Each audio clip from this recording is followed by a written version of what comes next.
nandun ka. Kasama sa interview. Ay, di at least makita na natin.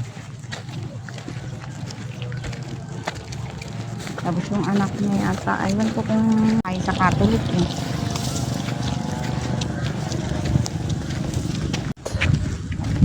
Tingkad ang init eh, oh. Hindi ba masyadong singkat na, may buti nga nasa gitna tayo ng tubigan eh, malamig-lamig pa. Asan ang lamig dito?